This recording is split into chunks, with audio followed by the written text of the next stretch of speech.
Are small churches a problem or a blessing? The FIEC defines a small church as a church with under 35 members, but small churches make up 50% of churches in the FIEC fellowship. From what I've seen, that's pretty consistent across all other church groupings as well. And so, if we're looking at rural churches, from our experience, that percentage who are 35 members and under is even higher. Perhaps we shouldn't really be calling it small churches, but just normal churches, average churches. And yet, so much out there is about how to pastor a large church with a big staff and all those things. We want to be able to support churches as the Rural Project in how to pastor small churches well. Jonathan Bond is the FIC's director for small churches. He spent 18 years pastoring Jennyfield Evangelical Church, a small church in Harrogate. We always call these ordinary pastor interviews because none of us are experts, none of us are superstars, and that's the same for Jonathan. I'm sure he'll be the first to say. But in his role, Jonathan has seen lots and lots of small churches. And so I hope that today's conversation will give us some ideas of how to pastor small rural churches well. So, Jonathan, as small churches director for the FIC, you get to see lots of smaller churches. What are some of the common challenges you notice? Um, I think one of the obvious ones we've alluded to can be numbers. Um, we've said that maybe the majority, the vast majority of rural churches will have fewer than 35 members. And to be honest, I actually think the majority will have quite a lot less than that. Um, a- and I think that can just bring with it its own issues. Linked to that is age. A smaller church that's a church plant, often the average age is much lower, but well-established smaller churches, the average age is often a lot higher.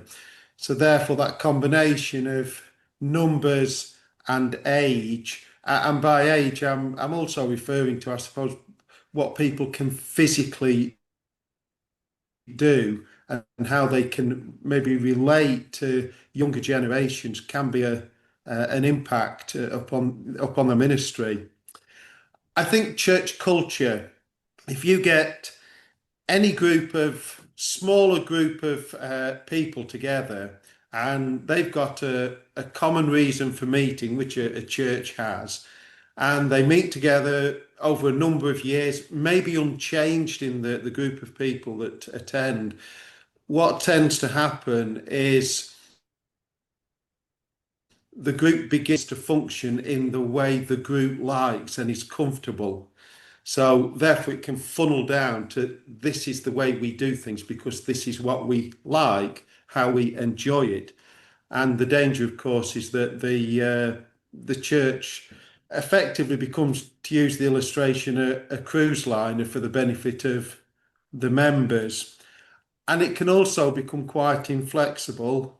So therefore, if anybody does join, which is prayed for, is longed for, but there's a set pattern and this is how we do things and you conform to that. I think there can be a danger of no connection with the community. One thing I find is that often with smaller churches, maybe people started attending many years ago as they've got a bit wealthy, maybe they've moved away a little bit and they travel in and they've just not got anything in common with the community, or maybe the community has changed over 10, 20, 30 years. So it may have changed economically, socially, ethnically, racially, but the church has just not got any connection with that and would, of course, probably still try and reach that community in the way that they would have reached that community many years ago. And that, of course, can bring with it problems because there's just no connection or maybe even recognition that um, people today just know so little about the gospel. We live in a society, a culture that's all about me. I'm at the center. I'm most important. My preferences are most important. I'm master of my own destiny, that sort of thing. And it's just how to reach into to that. And just probably a couple of other things. Church over gospel. That I mean that, and I don't mean this as a criticism of people because they love the Lord, and I always leave amazed at these people, often older, who've walked with the Lord sometimes longer than I've been alive. Their faithfulness, their love for the Lord, but church over gospel in the sense that the priority is to get people to come to church. It's not the same as the priority being to get people to hear the gospel, which may take place in somebody's home or Thursday afternoon in a coffee shop. I think that sometimes in the discussions is one of the things that I do talk about quite a bit. And leadership. Um, the reality is that in many smaller churches, particularly where there isn't a pastor, it's not uncommon where the leader is a leader by, if I could say, default. May have been the only male. And just because you're part of a smaller group, I don't want to say you've become part of the problem because but there is a sense in which a group of believers, faithful, who love the Lord, who in one sense do all the right things, but I am going to say that doesn't necessarily make it a spiritually healthy church. And I think that can be one of the problems. I think leadership, particularly as regards healthy church revitalisation, vision, is really important. And many smaller churches struggle with how most of us would define leadership as against necessarily just keeping things ticking over and being responsible week by week for what happens and making sure things happen. So it probably sounds quite negative in the challenges, but I think they're probably the main ones that I'd come up with for smaller churches. Mm, that's really Yeah. helpful, Jonathan. And is it all bad news? Are there particular strengths or opportunities you see in small churches? No, no, I'm really glad you asked that because otherwise it would have been negative. No, it's not bad news at all. You know, my background, I'm an accountant, so you tend to measure success with numbers, the highest turnover, the highest profit margin, things like that. And I think we can do that in churches. Some of you, if you've met me, will have heard me say this before. One of the best things I read was we need to find ways of measuring church health without using numbers. There are lots and lots of spiritually very healthy smaller churches. And that's around leadership, it's around church culture, it's around outreach. And I think that's really important for us to remember. There's lots of smaller churches, rural churches in particular, who are a very active part of the community. And I think that's so important. They are known in the community, they are part of the community. I just think smaller churches, the welcome, there's a sense in which if a smaller church can't be welcoming, it really has got a problem. But thankfully, most of the smaller churches I've been in have been very, very welcoming. And that's not just to me as a visiting preacher or speaker, but just the way they welcome each other, the way they care for each other. It's far more personal. You don't want to be overbearing towards visitors, but it can be far more personal, far more caring. And I think that's great. And smaller churches, whereas in some senses, church culture can be very difficult to change in a small church, but smaller churches should be far more adaptable to changes in circumstances, and many are, and that's really encouraging. But just yeah, there are lots of smaller churches that are doing doing a great work out there. And just at this time, the Lord isn't blessing them through souls being saved, but He is blessing them through their faithfulness, their love for the Lord, their perseverance in serving the Lord, and that's a wonderful sight to see and witness. Mm, mm.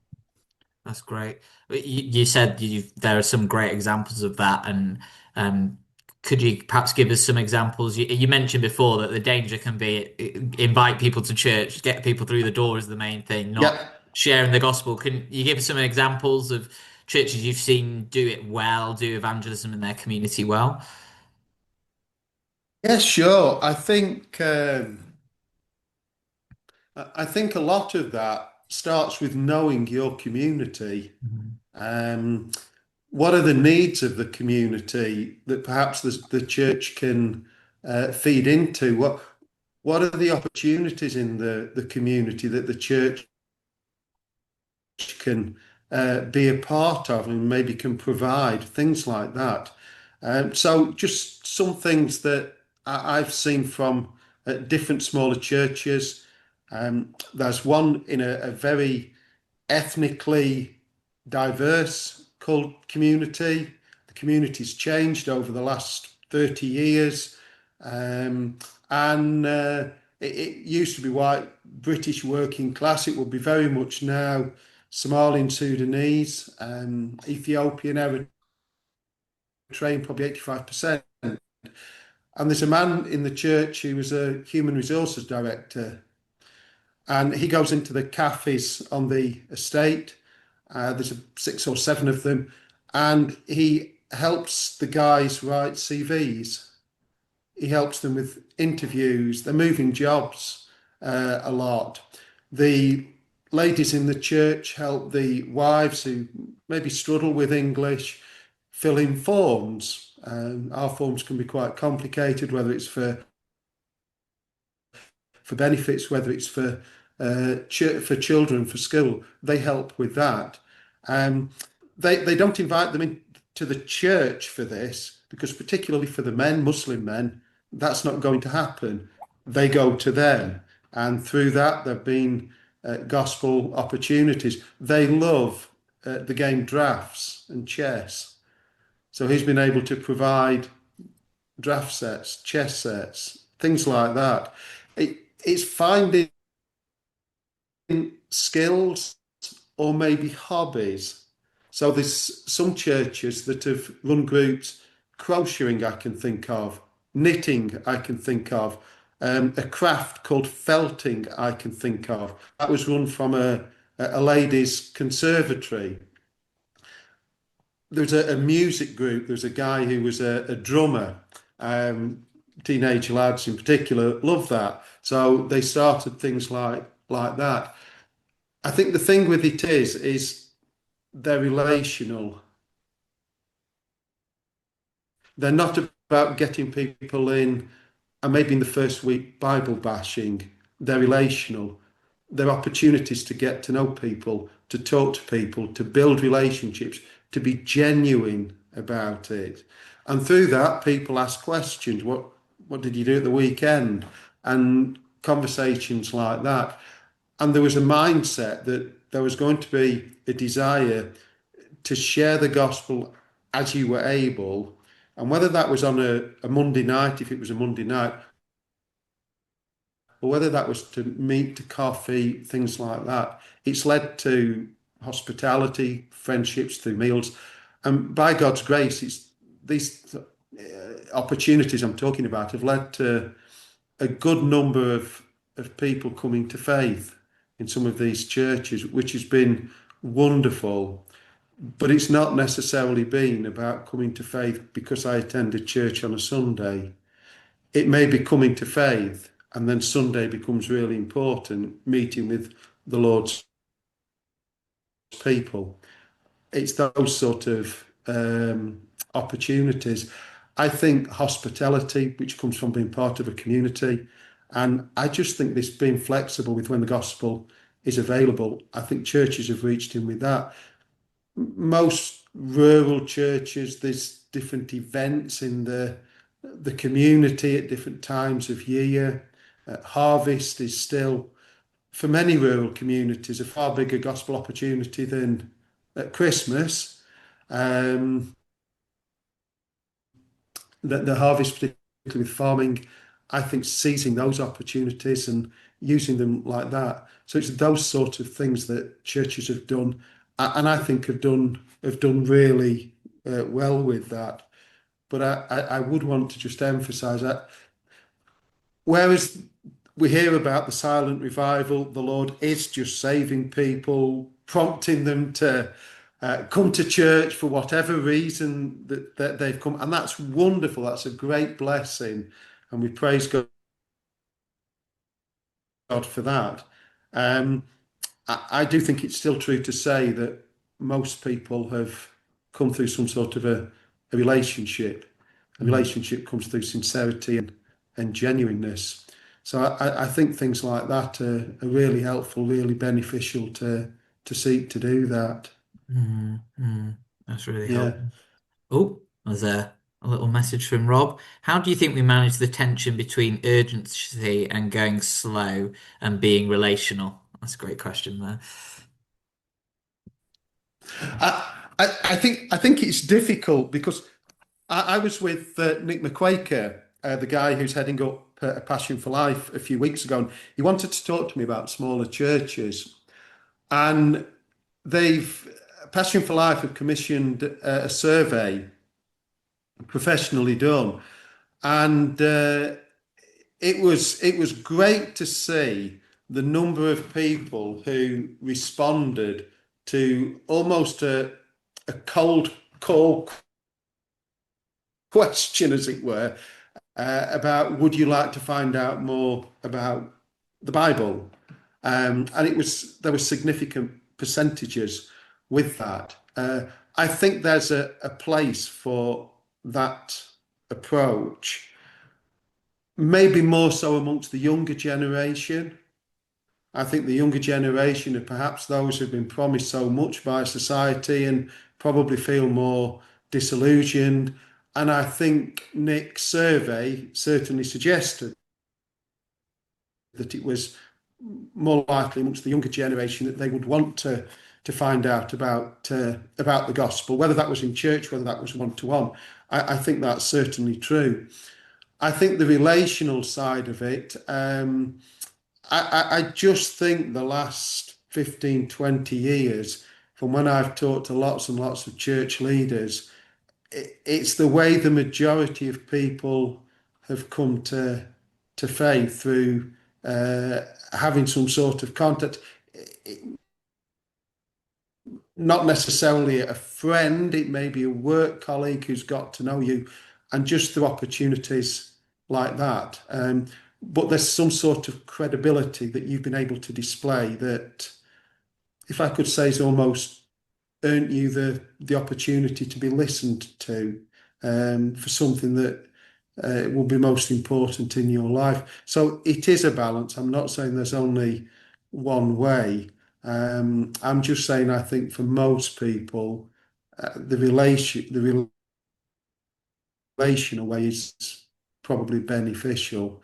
But I'm not discounting for 1 minute the survey and the opportunities to be maybe a bit more direct. There's a wonderful example, if I can just share it, of a church who on a Saturday afternoon they have a notice board outside, and it has a question on, and there are three answers: yes, no, don't know, depending what the question is as to what the appropriate third answer is. And the conversations that has led to, and that's just people walking by the church, and they've had many conversations, many opportunities to do further courses with people.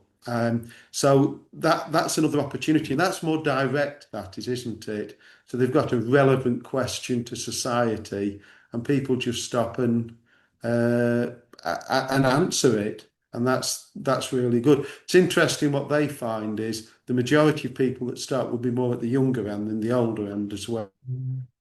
Yeah. That is really interesting. But it creates gospel opportunities. Yeah, Mhm.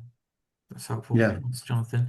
Um, Mm, you mentioned before that raising up leaders is a constant pressure in smaller churches. I mean, yes. in some ways, if you're down at the smaller church end of the spectrum, you've got 10 people, then that is going to be a real challenge. But, maybe churches at the upper end of that, maybe they're looking for a church with a pastor who needs one extra elder, or maybe they're looking for someone who eventually can take over the youth group after, a faithful member who's been doing it for 50 years is retiring, whatever. Are there any practical steps for encouraging and developing new leaders? I guess where, such people exist, we've got to be realistic about that, don't we? Um, I, I think one of the first problems can be where somebody's been doing a ministry, you say 50 years, can actually be to get them to step down. Yeah. I think that can be a big problem in and of itself. Um, no, I think where there are younger people, and that can be relative. So in some churches you're younger, in some churches I'm younger. That can be relative. I think I would encourage them to look for a mentor, and that may be somebody outside the church. In fact, it probably will be. If there's a pastor in the church, somebody who's got good experience, that's different. Maybe that person can do the mentoring, or somebody who's a retired pastor. But I would certainly encourage them to find somebody who can mentor them. One of the problems is as well that, I mean, I'm in my early 60s.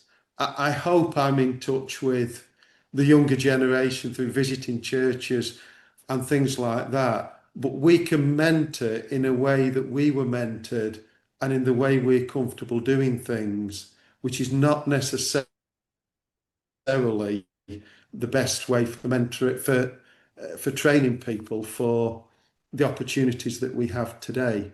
So I do think it's helpful for church leaders to recognize that they may not be the best people. And many of our smaller churches don't have a pastor. So I think looking for somebody maybe outside a pastor of another church who would be able to help and mentor. And other churches, particularly some larger churches, they do leadership training courses for their own people. Try and encourage them to go along to that. I've certainly had examples whereby larger churches who've done these training courses have been very happy to accommodate people from other churches for that. I'm at something this weekend, FIC's Journeys Conference, used to be called the Hub Conference, for people looking to go into ministry, and that can be another really beneficial way for people. It's not just about men looking for pastoral ministry. It could be women looking to go into ministry. It could be people looking at training or funding. And I think that's really useful for things like that. But I do think it is a big problem, and it's probably few and far between with it within the smaller churches. And of course, the problem is depending on the age of the person, if they decide to go off to university or things like that, Get married. it can be very difficult. It can well get yeah, it can be very difficult with that. But it is the responsibility, I think, of the existing leadership to be looking for, if there are younger folk in the church, particularly younger men, for taking on that leadership position to try and encourage them, and that may well be by encouraging them with support and help from others outside. Mm, I mean, there's obviously books people can read, and there's online stuff people can do, which is really good. But even with that, I do think it's beneficial if there's maybe more than one person reading a book to be able to discuss, and to be able to discuss if you're doing something online training. And I think that's where that peer support is very helpful, which may not necessarily come from within your church. Mm, that's helpful. Mm. Uh, oh, there's another one. Is there a danger that we just draw targets around where our arrows are landing? So we define gospel work as chats with friends rather than specifically saying something about the gospel that Jesus Christ is Lord. How do you encourage churches to cross what Rico Tice calls the pain barrier to talk about this? I think again, it's for me, it's a judgment call. Um, I did a was in a seminar that Rico took, and I did part of that with him as well, and we were talking afterwards about this, and uh, there are times when we can just be more direct. Certainly with people that we know, but I'd say there is probably some sort of a relationship there as well. And we can be direct at times just with strangers. But perhaps for me, the problem is when we get to know people, we don't take the opportunities that we have to share the gospel. And I think for me, that's the bigger issue. And I think the subtle ways that we can share the gospel, I think it's seizing those opportunities within friendships, relationships that we've got. I would hope that we all know a number of non Christians. We can probably all get to know more non Christians, and each of them are gospel opportunities. I think in many smaller churches, one of the problems is believers don't know uh, many non-Christians, other than maybe the person they go in the shop with, the petrol station, whatever. Um, I think that can be, but we don't know non-Christians. So I think that's one of the reasons as well why it's so important we get to know non-Christians. And I'm not saying it should take 6 months, a year before we share the gospel. I just think it's when there's an opportunity. And that could be first conversation, it could be second, third conversation. Um, yeah, we need to know people. Mm, yeah, that's really helpful. Yeah, I guess if you can kind of have people who know a lot of non-Christians and are too wimpish about making that step. Yeah, There can also be churches that have not done evangelism for ages, and you can almost do a kind of bomb squad. We're just gonna do something, but actually is ineffective because it's not really. It's a bit like the JWs knocking on the door and not actually really caring whether anyone yeah, becomes a Christian or not. You can, that's not to say that knocking on doors is wrong, but there's a way that shows love, isn't there? And I guess there's always that balance between those two yeah, ends. And I yeah. guess the danger, from what you're saying the danger is for those smaller churches that it's like, oh, we'll try something. We tried it. Someone didn't become a Christian the first time we shared the gospel with them. Therefore, let's go back to our holy huddle. Is that Yeah. fair? Is that a fair summary? Yeah, I think it is, and I do still think that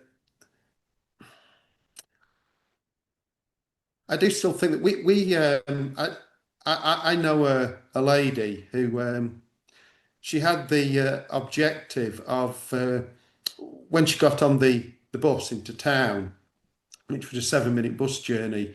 Her objective was to share the gospel with somebody. Now, I'm not sure how effective that was. She caught pretty much the same bus every day, every day. Um, I wonder what people thought when they saw this lady get on the bus. They'd probably put the bag at the side of them and things like that. I'm not sure that direct approach is always helpful. I appreciate there are some gifted people who can engage in conversations very, very well and get it to the gospel quickly. I think that's right. Most of us aren't like that. And I do think it is still true that people respond when they see something different, when they see something genuine about you. And that doesn't come from uh, a first meet. That takes time, but there are different opportunities with different people, Mm, and I think we need to take the opportunities as we get them. great. Um, Yeah, I might skip a couple of our pre-planned questions, Jonathan, just because of time. But there was one that just came to my mind from what we were talking about beforehand. So I hope I'm not landing you in it here. yeah, When we no, were, when we were talking about the Journeys conference, you mentioned that a lot of people who come to Journeys conference, which is this weekend, and I went to the old Form of It hub. It's really good, and he said a lot of guys going into ministry come from team ministries at big churches, and they're expecting to go again to a team ministry in a big church, not to go from that to be the, you know, sole paid pastor of a church. Maybe there's other elders or not. Maybe just as a kind of wrap up thing before we talk a bit about the Suffolk conference. What would you say to someone like that if someone is saying, I wouldn't even consider going to a smaller church as a pastor. I want to go to a church where I've got four or five other guys on staff with me. I just think that's more feasible. It's what I'm experienced in. Is there anything you'd say to kind of push back to that guy? I think the thing I always say to people is what's important is not what you want, it's where the Lord's leading you. And I'd actually question somebody's suitability for ministry who was so blinkered they weren't open to where the Lord was leading them. It's fine to have a preference, but I do think there needs to be a clear openness to where God is leading them.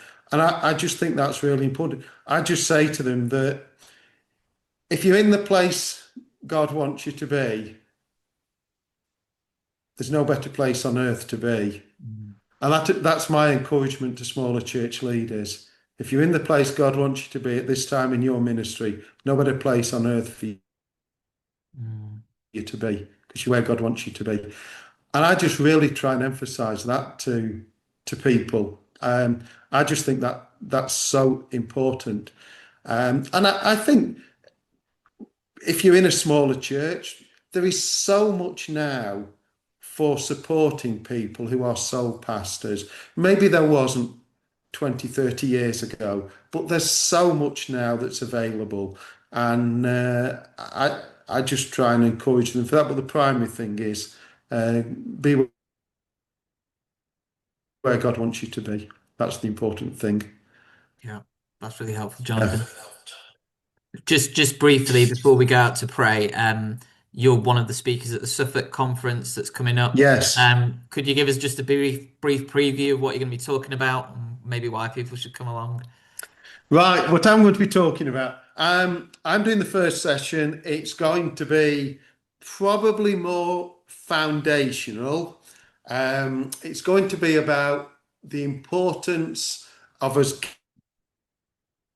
getting the foundations in right, for us to move towards and for us to be a healthy church. So I'm going to be looking at what is a healthy church. I'm going to be talking about the importance of a vision, about the approach to outreach. Rob, who's doing the last session, is really going to focus in on what's a missional culture? What does that look like?